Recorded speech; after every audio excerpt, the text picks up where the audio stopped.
Fascicular होता है ना, फेसिकुलर का मतलब होता है कि लेयर्स पे लेयर्स बनती हैं ऐसे करके ना।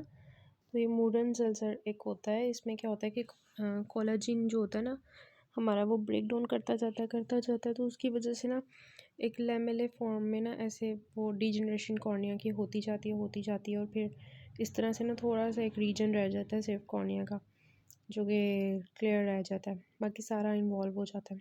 ठीक है, तो इस तरह के अल्सर को हम कहते हैं मूडन्स अल्सर। अब जो कॉर्निया है उसकी क्या क्या कॉम्प्लिकेशंस हो सकती हैं कॉन्टैक्ट लेंसेज की। तो इसकी वजह से एलर्जी हो सकती है कॉन्टैक्ट लेंसेज की वजह से, और कॉर्नियल इन्फिल्ट्रेट्स हो सकते हैं, कॉर्नियल अल्सर भी बन सकता है। इसमें हमने देखा था कैंथीमीबा बन सकता है, पिपिले भी बन सकते हैं वहाँ पे। ठीक है, ये सेम वही होगा एलर्जी की वजह से। और कॉर्नियल पिगमेंटेशन तो नहीं करते ना कॉन्टैक्ट लेंसेज, तो ये ज़ाहिरी सी बात है। अच्छा, उसके बाद डायग्नोस्टिक फाइंडिंग फंगल केराटिटिस की क्या होगी, सैटेलाइट लीजन्स होंगी। फॉलिकल्स जो है वो हमें किस में मिलते हैं, सीजनल एलर्जी में मिलते हैं। ये तो वही है कॉन्जक्टिवा की। म्यूसिन लेयर जो होती है उसकी डेफिशिएंसी किस में होती है, हमारे जो है हमने देखा था कि इसमें लिक्राइमल का कोई था एमसीक्यू, किधर चला गया। इसका ये होगा ना केराटोकंजक्टिवाइटिस, सी का होगा ड्राइनेस। फिर 14 ओल्ड बॉय है, चित्राल से आया, उसको वर्नल केराटोकंजक्टिवाइटिस है। टॉपिकल मेडिकेशंस उसको दी गई ताकि उसकी सिम्टम्स ठीक हो जाए। फिर he has come to Peshawar for second opinion, ठीक है, वो तो लेने आया। He is losing sight in both eyes for the last 1 year. उसकी विजुअल एक्विटी कम होती जा रही है, पिपिलरी रिस्पॉन्सेज उसके स्लगिश होते जा रहे हैं, उसको जॉइंट पिपिले बन गए हैं। ठीक है, जॉइंट पिपिले बन गए हैं अब। और जॉइंट पिपिले किस में थे, हमारे एलर्जिक में, ठीक है, वर्नल में। अच्छा, उसके बाद क्या है, इंट्राओकुलर प्रेशर उसका राइज हो गया हुआ है। डायरेक्ट ऑफ थैल्मोस्कोपी में हमें क्या मिल रही है, कपिंग ऑफ आई डिस्क मिल रही है, मतलब ग्लोकोमा भी होता जा रहा है उसे। अच्छा, तो उसको वैसे फैमिली हिस्ट्री नहीं है ग्लोकोमा की, मीन्स कोई ड्रग की वजह से हो रहा है। He forgot to bring his medication from Chitral. Diagnosis of secondary glaucoma was has made, जो कि हमने भी अच्छा, एज अ साइड इफ़ेक्ट क्या है, तो मतलब कि उन्होंने कहा है कि कोई ऐसी मेडिसिन ले रहे हो जिसकी वजह से ग्लूकोमा हुआ है तुम्हें, तो एंटी एलर्जिक मेडिसिन जो कि मोस्ट लाइकली ये कॉज करती है वो बीटामेथासोन आई ड्रॉप्स होते हैं। ठीक है, ये मैंने आपको बताया भी था कि एक्चुअली टॉपिकल स्टीरॉइड्स अगर हम लेना तो उसकी वजह से कंजक्टिवाइटिस होता है। ठीक है, उसके बाद 15 ईयर्स ओल्ड बॉय है, डिक्रीज विजन है, वर्नल केराटोकंजक्टिवाइटिस है। वो आई ड्रॉप्स ले रहा था जिसकी वजह से उसको फ़ायदा तो हुआ, लेकिन उसको कैटरेक्ट स्टार्ट हो गए, तो इसमें भी डेक्सामेथासोन हमने डिस्कस कर लिया हुआ है। ठीक है, उसके बाद आता है 45 ईयर्स ओल्ड फार्मर है, वीट कट कर रहा था, तो ये वाला भी हमने कर लिया हुआ है। 70 ईयर्स ओल्ड चाइल्ड है और हर स्प्रिंग सीजन में उसको हो जाता है सब कुछ, इचिंग, रेडनेस, वाटरिंग, ये सब कुछ हो जाता है। उसको कोई फॉलिकल्स तो नहीं है लेकिन पेपिल्ले हैं, तो ये क्या होगा, वर्नल कंजक्टिवाइटिस होगा। ठीक है, उसके बाद ये वाली भी 24 ईयर्स ओल्ड मैन है और उसको जो है वाटरिंग फोटोफोबिया वगैरह हो रहा है, डिमनेस ऑफ विजन है, फ्लोरेसेंस स्टेनिंग में हमें ब्रांचिंग पैटर्न मिला है, कॉर्नियल सेंसिटिविटी कम हुई हुई है, तो क्या होगा, हर्पेस सिम्प्लेक्स केराटाइटिस होगा। ठीक है, उसके बाद 15 ईयर्स ओल्ड गर्ल है और ये सारे सिम्टम्स हैं उसको, और फ्रीक्वेंट चेंज इन ग्लासेस है, और वर्नल केराटोकंजक्टिवाइटिस की वजह से केराटोकोनस। ठीक है, फिर है लेडी डेवलप्स बैक्टीरियल केराटाइटिस और टॉपिकल एंटीबायोटिक्स ले रही थी, और क्या हुआ, डिस्मेटोसील के लिए। अब परफोरेशन को हमने बचाना है, ये भी हमने कर लिया हुआ है। जब 30 ईयर्स का मैन है, उसको पेन है 1 हफ्ते से, क्लिनिकली उसको कंजेशन है, कॉर्नियल लीजन है, ब्रांच की फॉर्म में, form of branch decrease corneal sensation to dendritic keratitis, ये वही है herpes simplex. Fix dilated pupil, ठीक है, जिसमें क्या हो रहा है कि वो लाइट रिफ्लेक्स को नहीं कर रहा। ठीक है, मतलब कि तो उसका मतलब ये हुआ कि हमने उसको एट्रोपिन दी हुई है। एट्रोपिन साइक्लोप्लेजिक होती है ना, तो उससे वो लाइट रिफ्लेक्स का प्रॉब्लम आता है वो करने में, तो ये होगा एट्रोपिन इसका। अच्छा, उसके बाद विल्सन्स डिजीज़ में ये कैशियस फ्लेशर रिंग है, और वही मैं बताऊंगी जो हमने नहीं की। ये मैंने शायद आपको नहीं बताया था, सब कंजक्टाइवल हेमरेज जो होता है ना, ये टिपिकल फीचर होता है किसका, एडिनो वायरल कंजक्टिवाइटिस। आप एडिनो वायरस खोल के देखें ना, तो उसमें इन्होंने बताया हुआ कि सब कंजक्टाइवल हेमरेज होता है उसमें। ल्यूकोकोरिया मतलब वाइट पिपिलरी रिफ्लेक्स जो होती है वो किस में नहीं आती, कोर्ट्स डिजीज़ में आती है, कंजेंटल कैटरेक्ट में आती है, और प्राइमरी विट्रस में आती है, रेटिनोपैथी ऑफ प्रीमेच्योरिटी में भी आती है, बुफ्थेल्मोस में नहीं आती। ये ग्लोकोमा के चैप्टर में से लिया गया है और उसमें जो डिफरेंशियल डायग्नोसिस है ना वाइट पिलरी रिफ्लेक्स के, उसमें से आया हुआ है, ठीक है। तो बुफ्थेल्मोस में आंख बड़ी होती है, उसमें कोई वाइट रिफ्लेक्स तो नहीं होता। जब ये वाला ना मैं इसलिए डिस्कस कर रही हूँ, इसमें ना हर्पिस इन्होंने जोस्टर भी लिखा हुआ है, हर्पिस सिम्प्लेक्स भी लिखा हुआ है। अब बच्चों को नहीं उधर कंफ्यूज हो जाते हैं, हर्पिस सिम्प्लेक्स था कि हर्पिस जोस्टर था। तो याद रखना है जिसमें डेंड्राइटिक अल्सर है वो हर्पिस सिम्प्लेक्स ही है, ठीक है। हर्पिस सिम्प्लेक्स वायरस है, हर्पिस जोस्टर में वेसिकल्स होते हैं, ठीक है। यंग बॉय है, उसको वाटरिंग एंड फोटोफोबिया हो रहा है, ठीक है। और कौन सा टेस्ट जो है अप्रोप्रिएट होगा ट्रॉमा के बाद, तो कॉर्नियल अल्सर को हमने चेक करना है तो फ्लोरेसेंस स्टेनिंग करेंगे। फिर मैं आपको कुछ एमसीक्यूज़ बता देती हूँ जो आपने याद करने हैं। फंगल कैराटाइटिस में आपने याद रखना है जो topical drug of treatment of choice है ना, वो क्या है, बहुत दफ़ा एमसीक्यू आया हुआ है, नेटामाइसिन, ठीक है। नेटामाइसिन है, याद कर लें। एम्फोटेरिसिन बी का भी ऑप्शन होता है लेकिन नेटामाइसिन लिखना है। ड्रग ऑफ चॉइस वायरल कैटाटाइटिस में जब आएगा ना तो आपने लिखना है ए साइक्लोविर टॉपिकल, ठीक है। ये भी नोट कर लें अपनी बुक पे। इसके अलावा मतलब बुक पे जो चैप्टर खोल के ना इसका वहाँ पे लिखें। उसके बाद आ जाता है कि वेजिकुलर रैश अगर आती है ना साथ में, और सारे कॉर्निया और कंजक्टिवा के साइंस आते हैं, और वेजिकुलर रैश कहाँ पे, फॉरहेड पे, राइट आई में और सारा कुछ, तो आपने क्या लिखना है, हर्पिस जोस्टर ऑप्थेल्मिस्कस लिखना है, ठीक है। फिर डेंड्राइटिक अल्सर जो है, जोग्राफिकल अल्सर सारा बन जाता है हर्पिस सिम्प्लेक्स में। उसमें कौन सा स्टेन होता है जो बेड को करता है, ठीक है, तो बेड को करता है, तो बेड जब भी आएगा तो फ्लोरेसेंस होगी, ठीक है, फ्लोरेसेंस स्टेन होगी। और जब भी कहेंगे ना मार्जिन्स को कौन कौन कर रहा है, तो मार्जिन्स को कौन करेगा, रोज़ बंगाल, ठीक है। तो ऐसे याद रख लें, ये जो है ना मार्जिन्स पे जो है ना रोज़ हैं, गुलाब पड़े हुए हैं, ठीक है, इस तरह से याद कर लें। अच्छा, उसके बाद आ जाता है कि जो क्रेनियल नर्व 5 की पैल्सी होती है, मतलब ट्राइजेमिनल नर्व की ना, तो उसकी वजह से सेंसरी सप्लाई किसका लॉस होता है, ठीक है।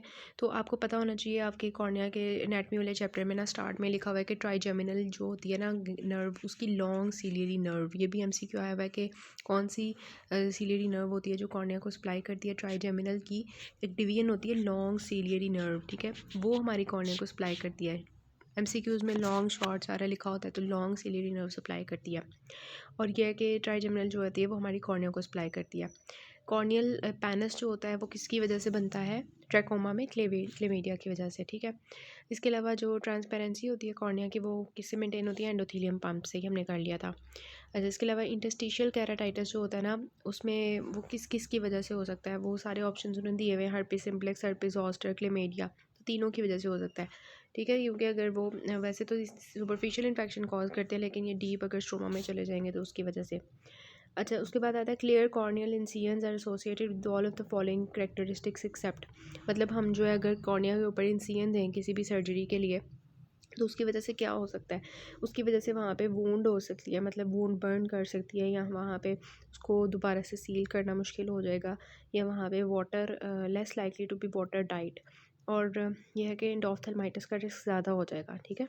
ये हो जाता है, मतलब ये आपने ये याद करना है कि 3 ऑप्शंस आए हुए हैं, 4 ऑप्शंस आए हुए हैं, उसमें से एक लिखा हुआ है लेस इंसिडेंस ऑफ एंडोफ्थल्माइटिस, तो लेस इंसिडेंस तो नहीं ना होता, हमने ऊपर से इंसिडेंस दिए तो एंडोफ्थल्माइटिस की चांस ज़्यादा हो जाता है, ठीक है। हेल्दी 60 ईयर्स ओल्ड मैन है और 2 डे हिस्ट्री है उसकी, पेनफुल रैश हुई हुई है उसको राइट साइड फॉरहेड की, और वो नीचे एक्सटेंड करी आईलेट्स तक, ये सारा जा रहा है वेजिकुलर स्किन लियन हर्पिस जोस्टर ऑफ्थेल्मिकस की तरफ। तो उसकी ट्रीटमेंट ऑफ चॉइस जो है वो आपके लिए क्या अप्रोप्रिएट होगी, साइक्लोफेर होगी, ठीक है। और फिर आती है कि which of the following is true basement membrane, मतलब बेसमेंट मेम्ब्रेन ट्रू कौन सी होती है, डेजिमेंट्स मेम्ब्रेन, ठीक है। कॉर्निया की 5 लेयर्स होती है ना, तो वो जो डेजिमेंट्स लेयर होती है ना वो हमारी एंडोथीलियम की बेसमेंट मेम्ब्रेन होती है, तो वो एक्चुअली उन्होंने बताया हुआ है कि ट्रू बेसमेंट मेम्ब्रेन जो है ना वो डेजिमेंट्स मेम्ब्रेन है, ठीक है, ये भी नोट कर लें। उसके बाद आता है irrespective of aetiology of corneal ulcer, drug जो ऑलवेज हम इंडिकेट करते हैं वो क्या है, साइक्लोप्लेजिक, मैंने कहा था ये कॉन्ट्राइंडिकेट किसी में भी नहीं होता, ठीक है। अच्छा, उसके बाद आता है कि जो कॉर्नियल अल्सर के लिए हम फ्लोरेसेंस स्टेनिंग यूज़ करते हैं, उसमें कॉर्नियल अल्सर हमें किस कलर का नज़र आता है, तो मैंने बताया था पढ़ाते हुए कि ब्लू कलर की लाइट डालते हैं, ग्रीन कलर का अल्सर नज़र आता है, ठीक है। फिर इफेक्टिव ट्रीटमेंट जो डेंड्राइटिक अल्सर का होता है वो क्या होता है, साइक्लोवेर होता है, ठीक है। ये साइक्लोवेर होता है, ये भी हमने पहले पढ़ लिया था। उसके बाद ये है कि पेशेंट को पेन, फोटोफोबिया सब कुछ है 2 दिन से। और वो कौन सा पेशेंट है? गार्डनर है। जब भी आए ना, गार्डनर है, वेजिटेबल मटेरियल वो जो होता है एग्रीकल्चर मटेरियल, उसके साथ पेशेंट का हुआ है, इन मतलब आँख में गया है कुछ, तो वो फंगल होगा। हमेशा याद रखना है, ये आपके सिनेरियो में भी आता होता है एग्रीकल्चर मटेरियल से अगर डैमेज हो। फिर आता है कि एक वुमेन है, उसको जो है ना वेजिकुलर रैश है, वो सब कुछ हर्पिस जोस्टर थैलेमस की तरफ जा रहा है, तो कौन सी नर्व इन्वॉल्व होती है? तो याद रखना है ट्राइजेमिनल नर्व की जो डिवीजन होती है, जहाँ जहाँ वो सप्लाई करती है वहाँ वहाँ उसके वेसिकल्स बनते हैं। ठीक है। फिफ्थ क्रेनियल नर्व जो ट्राइजेमिनल नर्व है वो क्या कॉज कर सकती है? ट्राइजेमिनल नर्व जो फिफ्थ क्रेनियल नर्व है वो क्या कॉज कर सकती है? वो न्यूरोपैथिक केराटोपैथी कॉज करती है। आपकी बुक में जो दोई में लिखा हुआ है न्यूरोपैथिक केराटोपैथी का जो है ना लिखा हुआ है, तो उसमें लिखा हुआ है कि कौन सी नर्व है? Trigeminal nerve. ठीक है। मतलब कि ट्राइजेमिनल नर्व अगर उसकी पालसी हो जाए तो उसकी वजह से न्यूरोपैथिक केराटोपैथी हो जाती है। ठीक है। अच्छा, उसके बाद आता है सैटेलाइट नोड्यूल्स। आपको किस में नज़र आते हैं? फंगस में नज़र आते हैं, फंगल केराटाइटिस। ठीक है। कौन सी लेयर होती है कॉर्निया की जिसमें रीजनरेशन की एबिलिटी नहीं होती? तो याद रखना है एपिथीलियम तो कॉर्निया के रीजनरेट कर सकती है, लेकिन उसकी बाउमेंस मेम्ब्रेन नहीं कर सकती। ठीक है। फिर आता है कॉर्निया जो है वो ट्रांसपेरेंट नेचर का है, उसमें से लाइट पास होती है। क्यों? क्योंकि एंडोथेलियल पंप है, ये हम पहले भी कह था। ए वेस्कुलर स्ट्रक्चर ऑफ आई क्या है? कॉर्निया है। ठीक है। बेस्ट ट्रीटमेंट फंगल केराटाइटिस का मैंने पहले भी बताया था, नेटामाइसिन है। फिर मोस्ट कॉमन कॉजेटिव एजेंट जो होता है कॉर्नियल अल्सर में और सैटेलाइट लीजेंस में वो फंगल होता है, लेकिन यहाँ पे उन्होंने फंगल नहीं दिया हुआ, यहाँ पे उन्होंने फ्यूजेरियम लिखा हुआ है। और आपकी फंगल केराटाइटिस में एक ऑर्गेनिज्म उन्होंने फ्यूजेरियम लिखा हुआ है, फिलामेंट्री केराटाइटिस जो कॉज करता है, तो वो आपने कभी भी नहीं देखा होगा। आप देख लें ज़रा कि फ्यूजेरियम उन्होंने लिखा हुआ है, फ्यूजेरियम क्या है? फंगस है। ठीक है। अच्छा, उसके बाद आता है कि 15 ईयर्स ओल्ड चाइल्ड है, उसको जो है सुडोमोनास का इन्फेक्शन हुआ है। अब वो उसकी जो डिज़ीज़ है वो प्रोग्रेस करेगी तो क्या होगा? तो उसकी वजह से यही है कि कॉर्निया जो है वो परफोरेट करेगा ना, तो उसमें डिस्मेटोसील बन जाएगी। ठीक है। ये उसका सिंपल सा आंसर है। जो सब्सटेंस जो बैंड शेप केराटोपैथी करता है, मैंने बताया था कैल्शियम फॉस्फेट होता है। ठीक है। और बैंड शेप केराटोपैथी में मैंने बताया था कि सबसे पहले वहाँ पे वो होती है हाइलैंड डिजनरेशन होती है, फिर वहाँ पे कैल्शियम की डिपोजिशन होती है। ठीक है। और इसके अलावा एक और MCQ इसका आया हुआ है कि उसमें ना स्विस चीज़, ये आप लिख लें, स्विस चीज़ लाइक अपेरेंस आती है। ठीक है। स्विस चीज़ लाइक अपेरेंस आती है। बैंड कैरेटोपैथी अपनी बुक में खोल के देखें ना, तो वो जो अपेरेंस नज़र आ रही है ना, ऐसे जैसे चीज़ में होल्स होते हैं ना, वैसे Swiss cheese appearance. Geographical ulcer जो है वो किसकी वजह से होते हैं? हर्पिस सिम्प्लेक्स टाइप 1 की वजह से होते हैं। ठीक है। 2 की वजह से नहीं होते, 1 की वजह से, पता है वो ऊपर ऊपर कॉज करती है।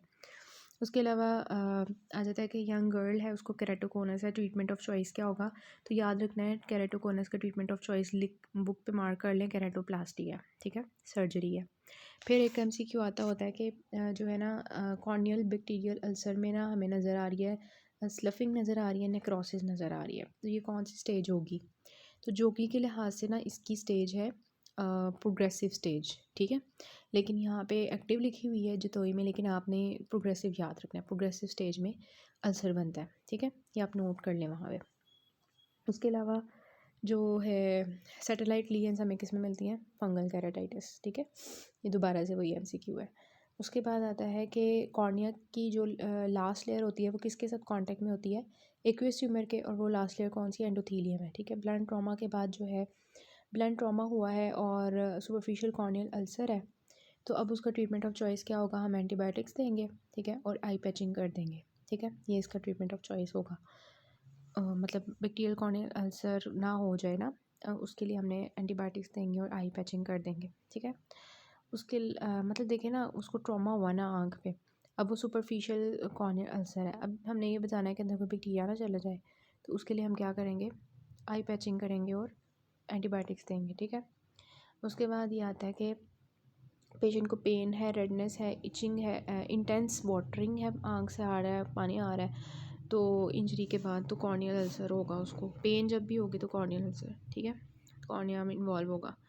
इसके अलावा ब्लिस्टर्स हमें मिल रहे हैं राइट फॉरहेड पे, पंक्टेड केराटाइटिस है, तो कौन सा होगा? वायरस हर्पिस जोस्टर होगा। ठीक है। सिंपल कॉर्नियल अल्सर जो है उसको हम बेस्ट डायग्नोज कर सकते हैं फ्लोरेसेंस स्टेनिंग से।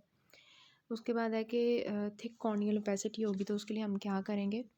एंटीरियर 1/3 अगर इन्वॉल्व होगा तो उसके लिए हम लैमेलर जो है ना केराटोप्लास्टी करेंगे। ठीक है।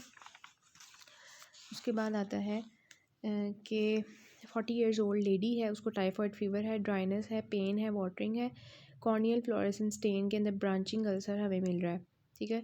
तो हमने ट्रीटमेंट क्या करना है, ब्रांचिंग अल्सर मतलब आपका कौन सा है, वायरल हर्पिस, ठीक है, हर्पिस सिम्प्लेक्स वायरल, तो उसके लिए आप क्या दोगे, एंटीवायरल दोगे और मीडिट्रिक्स दोगे, ठीक है, मेड्रेसिस करवाने के लिए। अच्छा, उसके अलावा आता है आपका कि अच्छा, अब ना एक बंदा आपके पास आया है, उसकी ना आँख आधी बंद है और अंदर उसको ना आँख के अंदर अल्सर हुए हुए हैं और हमें ना नीचे नीचे नीचे ना रेड कलर के स्पॉट्स नज़र आ रहे हैं उसकी आँख के अंदर। तो वो क्या होगी, एक्सपोजर केराटोपैथी होगी। एक्सपोजर केराटोपैथी क्या होती है कि आँख खुली रह रह के ना उसके अंदर मोस्टली जो लोअर पार्ट होता है ना आँख का, वहाँ पे हमें रेड कलर के स्पॉट्स मिलते हैं क्योंकि आँख खुली रहती है, किसी वजह से एक्सपोजर केराटोपैथी हो जाती है। तो इसमें ये होगा कि एक्सपोजर केराटोपैथी होगी, partially closed eyes, bilateral ulcer and red spots, ठीक है। ये तो ईजी है वैसे। अच्छा, उसके बाद आता है कि मोस्ट ड्रेडफुल कॉम्प्लिकेशन जो नॉन हीलिंग कॉर्नियल अल्सर की होती है वो क्या होती है, कॉर्नियल परफोरेशन होती है, पेनोफ्थेल्माइटिस होती है, ठीक है। पेशेंट जिसको केराटोकोनस है उसमें क्या है कि कॉर्निया जो वो उसकी एब्नॉर्मल कर्विंग होगी, एस्टिग्मेटिज्म वगैरह होगा, ठीक है। अच्छा, उसके बाद आता है रिगार्डिंग कॉर्निया, केराटोकोनस क्या होता है, प्रोग्रेसिव डिसऑर्डर होता है, ठीक है। और उसके अलावा उन्होंने मतलब पूछा हुआ है कि एक्यूट इन्फेक्शन कॉज ब्लाइंडनेस, कभी भी नहीं, ठीक है। और कॉर्निया से रिलेटेड कोई पेपिलोडीमा नहीं होता, कॉर्निया से रिलेटेड कोई रेटिनल हेमरेज नहीं है, कॉर्निया से रिलेटेड कोई लेजिक का ऑपरेशन नहीं है, ठीक है। तो उन्होंने मतलब ऐसे ही उन्होंने पूछा हुआ है कि कॉर्निया के रिगार्डिंग क्या है, केराटोकोनस प्रोग्रेसिव डिसऑर्डर है। हाइपोपायोन क्या होता है, इन्फ्लेमेटरी सेल्स हमें इंटीरियर चैम्बर में मिलते हैं जो हॉरिजॉन्टल लाइन बनाए होते हैं ऐसे करके, बोट शेप्ड, ठीक है।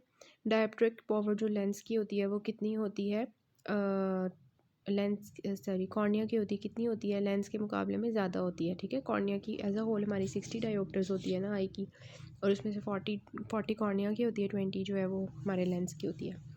तो उसके बाद आता है कि 23 ईयर ओल्ड मेल है, उसको केराटोकोनस है दोनों आँखों में, उसकी पुअर विजन की क्या कॉज होगी, तो इरेगुलर एस्टिग्मेटिज्म होगी, ठीक है। मतलब केराटोकोनस की जैसे एस्टिग्मेटिज्म होती है। फ़ीमेल है, उसको रेड आई है 2 दिनों से और वो कॉन्टेक्ट लेंस यूज़ कर रही थी, तो उसको कौन सा केराटाइटिस होगा, इन्फेक्टिव केराटाइटिस, कौन सा, कैंथेमीबा का, ठीक है। बैक्टीरियल केराटाइटिस के रिगार्डिंग बैक्टीरियल केराटाइटिस, ठीक है, इसका ऑप्शन आंसर ये होगा कि pain, photophobia, blurred vision presenting complaints होते हैं, सिंपल सी बात है, ठीक है। उन्होंने बाकी ये लिखा हुआ है कि टॉपिकल एंटीबायोटिक्स नॉट इफेक्टिव, ऐसे तो नहीं हो सकता, कल्चर से यूजली नेगेटिव, ऐसे तो नहीं हो सकता, डेंड्राइटिक अल्सर सीन नहीं ना, तो होता ही नहीं है बैक्टीरियल में, ठीक है। उसके बाद आता है कि फॉर्मर है, आईओपीडी में आया हिस्ट्री ऑफ ट्रॉमा के साथ और उसको जो है ना ट्री के साथ इंजरी हुई थी, तो क्या होगा, फंगल केराटाइटिस, ठीक है। उसके बाद आता है कि which of the following is the least likely to be cause of red I.